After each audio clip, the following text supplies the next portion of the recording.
Hey there, YouTube. Going to be showing you guys what I'm bringing into the raid on Saturday. This may be subject to change, but figured I'd put the information out there now since I've been getting asked a ton. Oh, what weapons are you bringing into the raid? What build are you using? What class are you using? I'm going to be going in on Titan, Void 3.0, because you know how busted it is.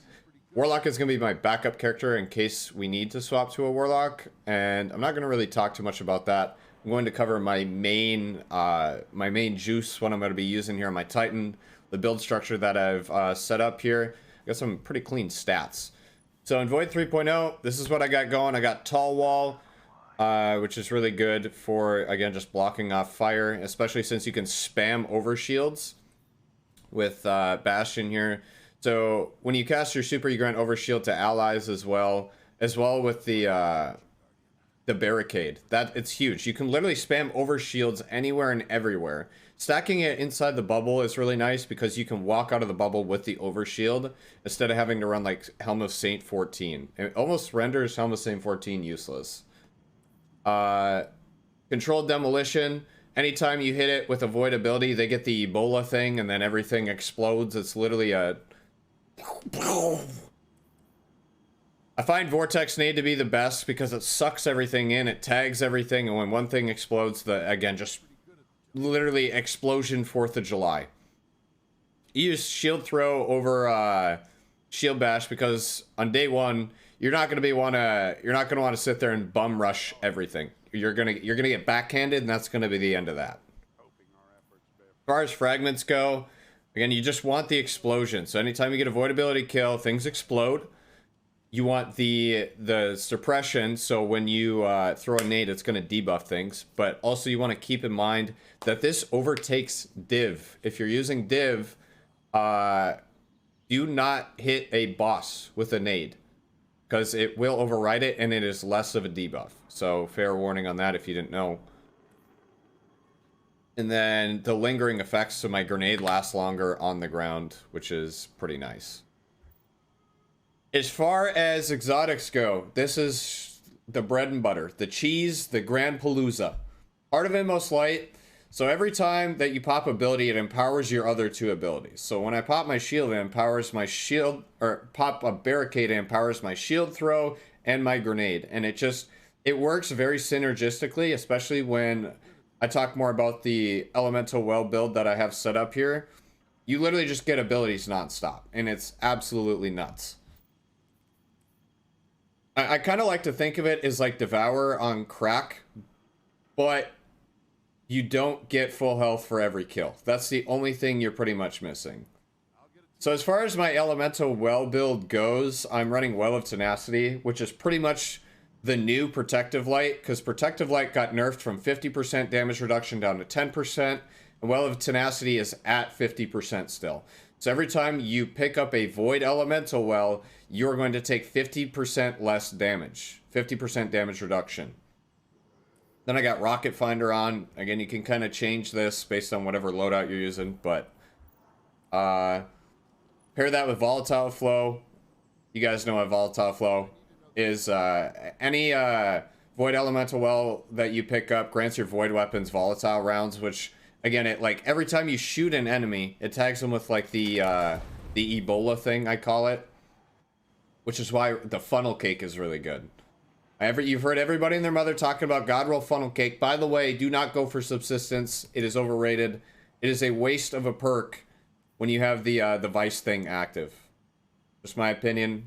Try and get one with Frenzy. That's all you need. Or just get one in general. Having one with volatile rounds is absolutely busted. As far as chest piece goes, I'm probably going to change reserves here to triple resist. So if you have this on Void and you run the seasonal thermoshock plating, you can have all 3 types of resist on your chest piece. And then I'm also running Font of Might. So when I pick up those Void Wells that I'm consistently making, I get a huge weapon buff. A huge damage buff on top of the damage resistance. So...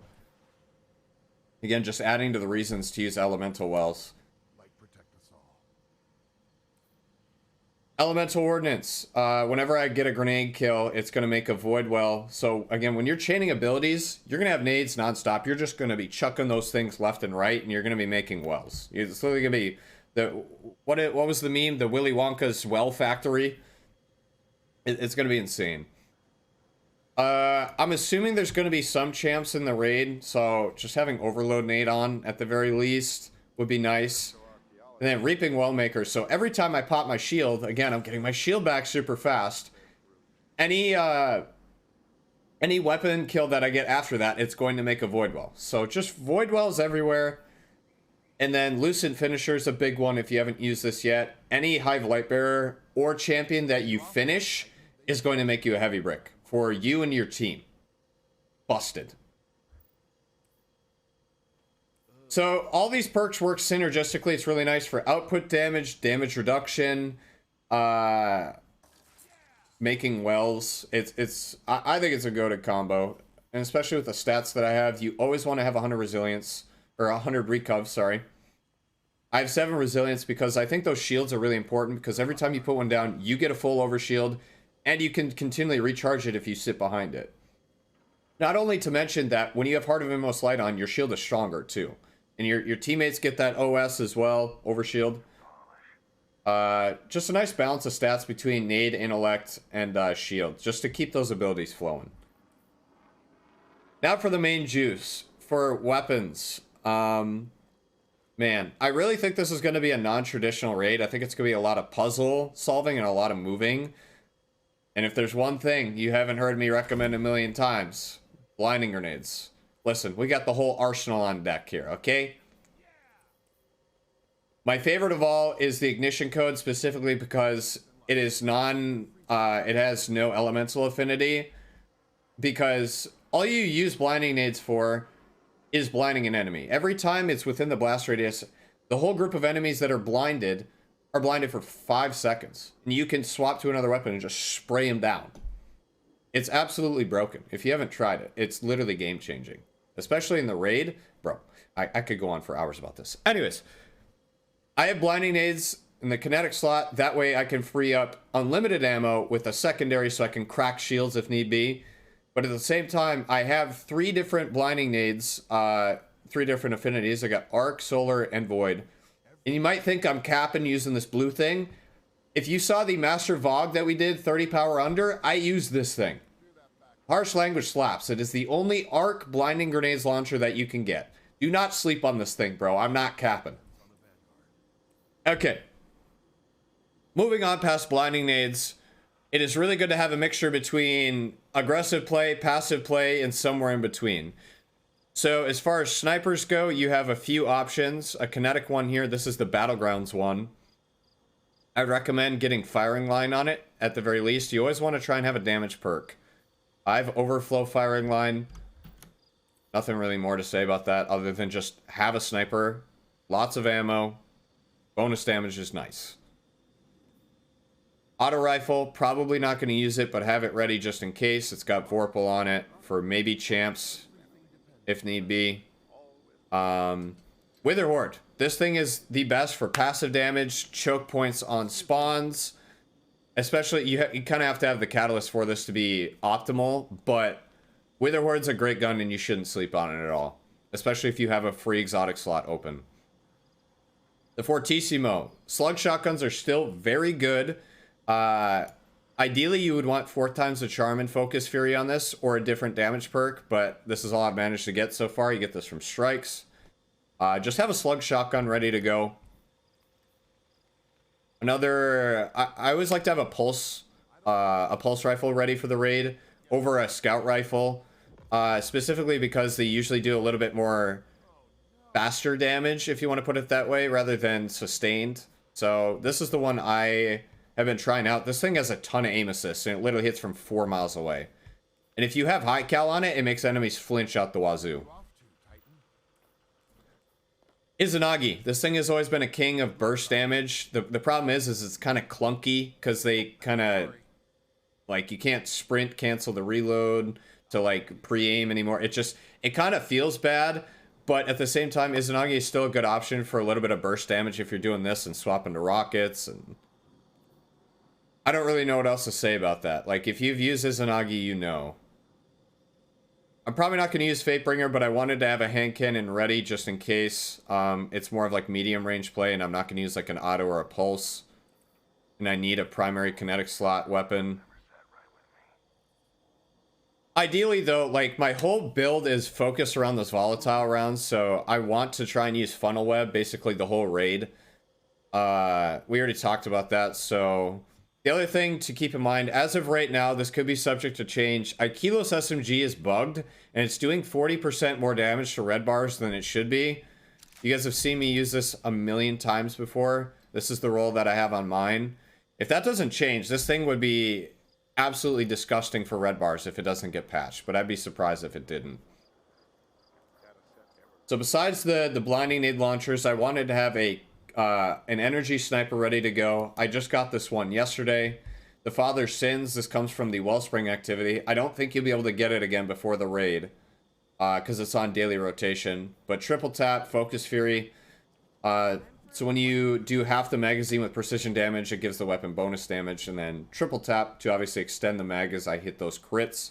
Ideally, you would want to stack this with something like Div, just so you get the guaranteed crits, because this thing does flinch a lot. But picking any energy sniper, another good substitute would be, let me grab it here. Aikilo sniper. But again, the reason this is good is because you can run volatile rounds with it. Void, void, void, void, void. If you don't have that, Aikilo sniper rifle will do the job as well. 4 times the charm, high impact is God roll with tac mag. Yeah, pretty much. Dude, here's the thing. I always say this too. I feel like I have to repeat myself on this. You do not have to have certain perks for a gun to be, like, good or for it to be usable. Destiny is a game where perks are beneficial, but just having the gun in general is good enough, especially for the raid race. And that's just my personal opinion. You can believe whatever you want to believe, but I genuinely think that's true as someone who's been doing this for however long. Last thing in the energy slot, which I've not spent a lot of time with, which I'm going to, is this Dead Messenger, because it can flip between all 3 affinities. It is the Waveframe Exotic Grenade Launcher, and you can use Void. Void, void, void, void, void. And now probably the most important slot would be the heavy slot. Eager Edge, if I need to be moving fast. I'm not really going to be using a sword much, because passive play is the key in raids. I'm going to be going in with G-Horn, dude. This is going to be the loadout I walk in with. G-Horn is just... This is literally Season of the G-Horn. Not only is it just really good for burst damage, sustained damage, ag clear, but it also grants Wolfpack rounds to your teammates' legendary rocket launchers. So as long as you have one person on your team running G-Horn, I could run a rocket that has more ammo and still get the Wolfpack rounds. And... Volatile Flow! Void Rockets! Royal Entry. You can still get this from the Vanguard. If you don't want to do that, you can go craft a Red Herring. I've field prepping Lasting Impression.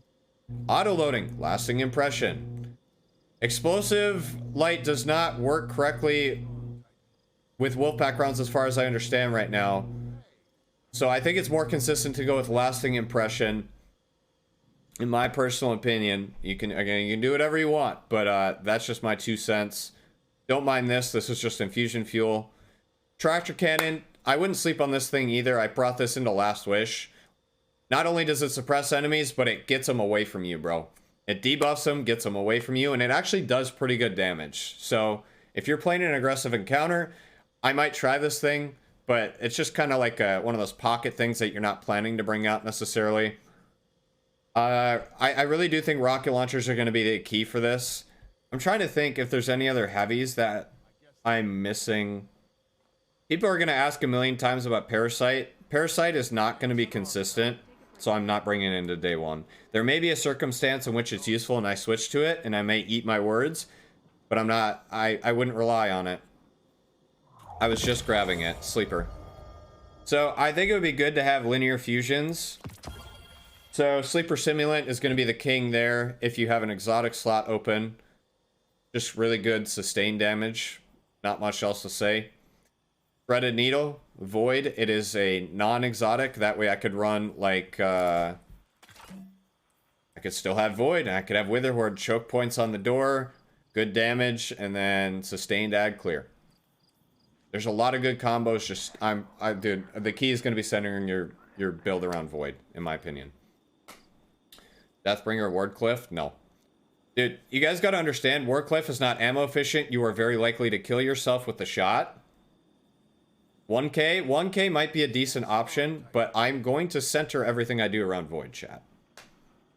I guess that pretty much sums up everything that I'm planning to bring in right now. Make sure you come check out the Raid Race live March 5th, 1 hour after reset, which will be 12 p.m. Central Time. Come cheer us on if you're not competing yourself. Twitch.tv/Sweatcicle. I hope this video was informational, helpful. If it was, make sure to leave a like rating. Subscribe to the channel if you want. Come check us out. We're still grinding for the Raid Race. So I'll be live every day. Come hang out. Twitch.tv/Sweatcicle. And we'll see you guys next time. Thanks for watching.